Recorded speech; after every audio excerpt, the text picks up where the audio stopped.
your personal radar as somebody that you were scouting and keeping an eye on and trying to start breaking them down? I actually haven't had Justin on my radar, and a question was posed to me in 2019, a question was posed, what do I think about him? And at that particular time, I didn't really think much of him because I wasn't paying attention to him. So I said, I don't, and maybe that got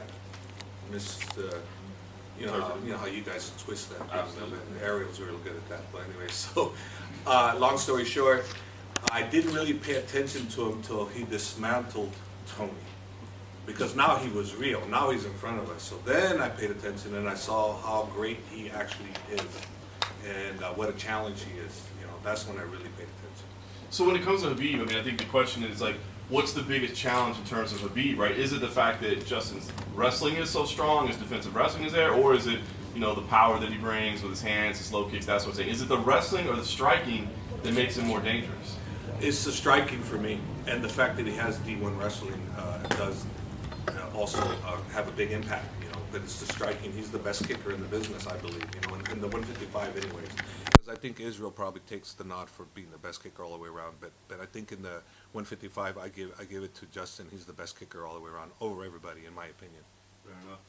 Khabib hasn't really wanted to talk about it, and understandably so. But his camp has changed with the loss of his father. Behind the scenes better than we do. How much does it really affect his preparation, whether it be the physical aspect of it, the mental aspect, of course? I mean, how much different has it really been behind the scenes? It does affect, and I'll tell you how it affects. When I had his father with me, even though I've only cornered one time, and that was with Dustin, the fact that I would talk to Khabib about things, about how we apply things, and he'd always tell me, yes, my father say same thing, coach. I don't have that anymore, so I don't have that backup before, someone that grew with him and knew him better than anybody. I don't have that, so for me, it's a little bit more difficult per se, but he's been handling it fantastic. He's driven, he's motivated to preserve the legacy that him and his father had planned, and that's the one thing I can say that is great. His mind, it's like, he says, coach, if anything breaks, it's okay because my mind is not broken. And lastly, if he wins this fight, obviously he talked about going 30-0 and what a mark that would be.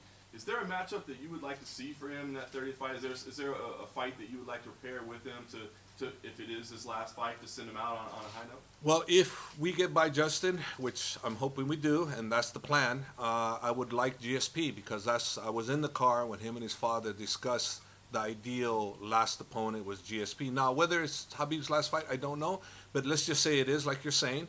I would say GSP would be my number one pick. Number one pick, GSP. You mentioned that you weren't really watching Gaethje until the performance against Ferguson. When you've been preparing for Tony Ferguson for so long, so when you see a guy come in and do that to him, does that just make you immediately think this guy's the biggest threat we could possibly ever face? I thought when I looked at him, I was thinking that probably the second biggest threat, because I still to this day believe Conor was, and the reason why I believe Conor was is because that precision striking. But Justin could easily prove me wrong and prove to be the toughest test we've ever had. We've yet to see that, but I know we've already seen Conor, and that's why I always say Conor, because if you think about it, who's won a round against Khabib? Conor. And who's given Khabib a tough time take the first round? He took Conor down. But how much damage did Khabib give him? No, Conor was very, very good there, So to me, I have to give it to Conor for that. I haven't seen Justin. Now, obviously, if I've seen Justin already and we fought him already and we are victorious like I'm hoping, then I can tell you 100% he was the toughest. But right now, I think in theory he's number 2.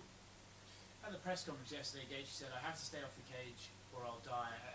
And I think everyone understands that Khabib's tactic is going to be to get him to the cage. But does that almost give you a tell that if Khabib gets him against the cage with regularity, he's going to mentally break? Is he giving you a tell there that, if I'm in that position that I can't be in, I'm going to give up? Absolutely not. That guy ain't quitting for nothing. That guy's a true warrior, man. He ain't quitting. You got to kill him to stop that guy, both of those guys. So, no, it goes in the middle. It goes in the cage. He's fighting. He's giving it all. You've seen what type of person he is. You've seen what kind of great warrior he is. And you see the mentality he has. How can you not love him? You have to respect him. If you don't love him, you have to respect him. And obviously my job is I'm with Khabib's coach, and I love him, and I want him to win, and we're doing everything we can. But Justin is as credible as they come in every department, mental, physical, and how he approaches the fight game, how he acts. He's great everywhere. It's over the past few fights, Gaethje's striking has become a lot more refined. He used to be this crazy brawler. Khabib's a little bit of an unorthodox striker, but I don't necessarily think he's a bad striker, like some people like to suggest. But do you think there's an argument that by becoming more refined and traditional, Gaethje's actually playing into Khabib's hands, and would it be better for Gaethje to just come in, swing wildly and unorthodox himself? No, I wish Gaethje would come in wild and orthodox and go crazy. That would do better. But his coach, settled him down, got him to relax and think about the game planning and fight correctly. And therefore, he's got a great coach. So obviously, he knows what's up. So I got a master chess player on the other end of the octagon for me. So I have to stay sharp, too, because I'm not dealing with a normal coach. He's an incredible coach. Last one for me. You mentioned Conor and the threat he possesses, and that you think Justin's probably still number 2. I'm just curious how you would imagine a fight between those two would go. Rematch between? No, between Conor and Gaethje. Oh, I think Conor. The precision striking, and the reason why I say Conor is because Gaethje's not going to engage his wrestling. He's going to do what he always does. He's going to stand. And if you're doing that with Conor, I'm sorry. Unless you knock him out, you're not going to beat him. I don't think so. That's just my opinion.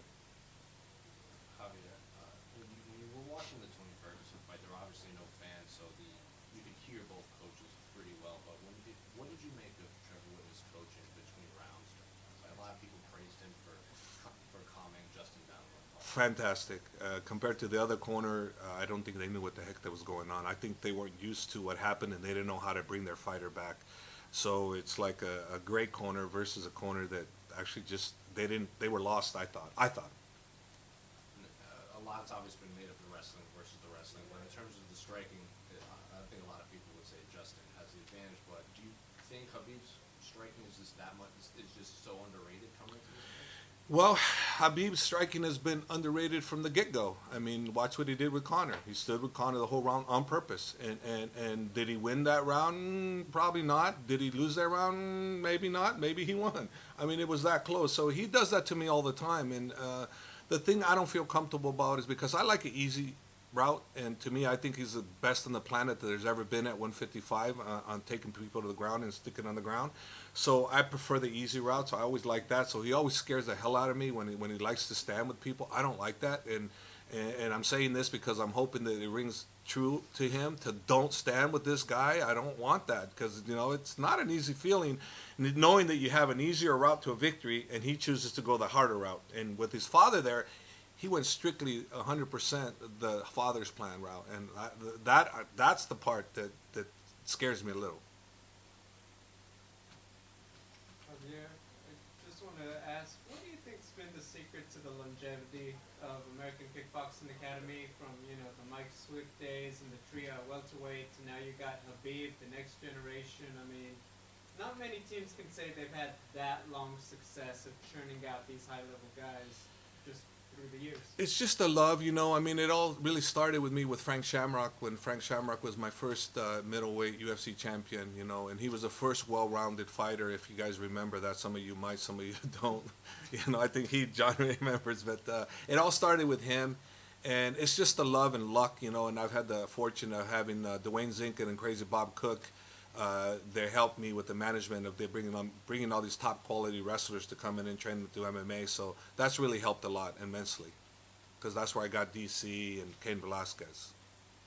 I mean, who's coming up next? I mean, Khabib is saying he might be done at 30-0, so you're going to need the next generation. I mean, who's coming up right now? Well, Khabib has a lot on his side. He's got Islam Makhachev, who's fighting the main event against RDA. Watch out for that one. Expect Islam to be victorious. Umar, his cousin, another undefeated guy. His other cousin, Usman, who signed with Bellator. I think he's going to be a superstar. It's just with time, but expect Usman to be the Luke Rockhold of Dagestan, in my opinion. I mean, the kid's got it all. On the YouTube channel, I Am Day, Khabib was taunting, DC was taunting Khabib about wrestling Burroughs. Now, Gaethje gave Burroughs arguably a better run for his money than Askren did.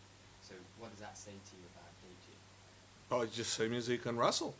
But it's MMA wrestling. I mean, I put Burroughs in there with Khabib and make it MMA. Guess what? Burroughs is going to have a tough time, and he's going to get taken down because he's not used to getting punched. He's not used to getting kicked. See, I've been in this game long enough to know there's a difference between just pure wrestling and pure MMA wrestling. There's a whole big difference. I experienced that myself when I put on the gloves with Frank Shamrock, and it was just a kickboxing match. I mean, I schooled him so bad it was ridiculous, you know, but then all of a sudden takedowns were into the play, and guess who got schooled?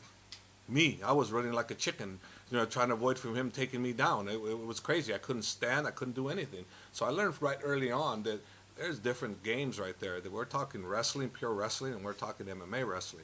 Burroughs doesn't know how to strike, so you can wrestle with him all you want. That's good. That's one element, but it's not MMA.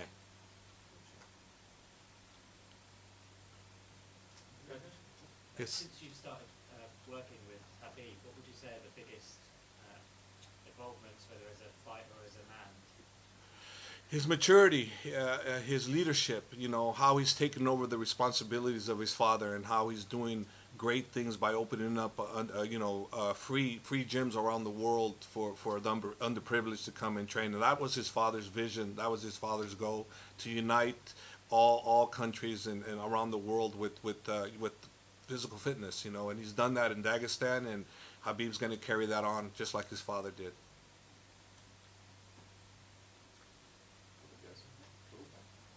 Schmo, what's the matter? Alright, I got one for you. Come on. So But no, don't talk normal. Don't be normal on me. Oh no, I'm gonna do this normal. Obviously, Khabib's popularity speaks for itself. Go back to last year, UFC 242. The world was in a much different place.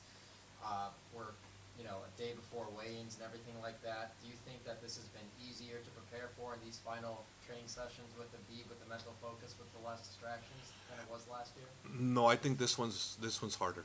This one's harder. This is harder. He's on track, but this is harder. I can see it. And one element, and we all know it, his father. You know, it's been harder.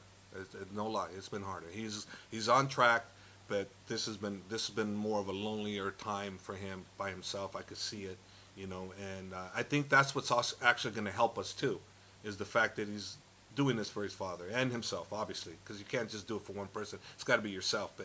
But this is a harder one.